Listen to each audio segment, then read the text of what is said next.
ನನಗೆ ಮಾತ್ರ ಏಕೆ ದೂರ? ಏಕೆ ಸಾವಿತ್ರಿ, ಯಾಕೆ ಸಾವಿತ್ರಿ ಹಂಗ ನೋಡ್ತೀವಿ? ಏನಿಲ್ಲ, ಹೀಗೆ ನೋಡಿದೆ. ಈ ಅಕ್ಷರಗಳು ಹೇಗೆ ಹುಟ್ಟುತ್ತವೋ ಅಂತ ನೋಡಿದೆ. ಅಕ್ಷರಗಳು ಹುಟ್ಟುವುದಿಲ್ಲ ಸಾವಿತ್ರಿ, ಇದು ಕಲಿತ ಮನಸ್ಸಿನಿಂದ ಬೆಳಗುತ್ತವೆ. ಆದ್ರೆ ಎಲ್ಲರೂ ಹೇಳ್ತಾರೆ ಹೆಣ್ಮಕ್ಳು ಓದಬಾರ್ದು ಅಂತ.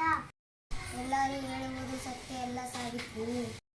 ಭಯವಾಗುತ್ತದೆ. ಭಯಪಡಬೇಡ ಸಾವಿತ್ರಿ, ನಿನ್ನ ಕೈಯಲ್ಲಿ ಪುಸ್ತಕ ಇರುತ್ತದೆ, ನನ್ನ ಕೈಯಲ್ಲಿ ನಿನ್ನ ಧೈರ್ಯ ಇರುತ್ತದೆ. ಸಾವಿತ್ರಿ ಬಾಯಿ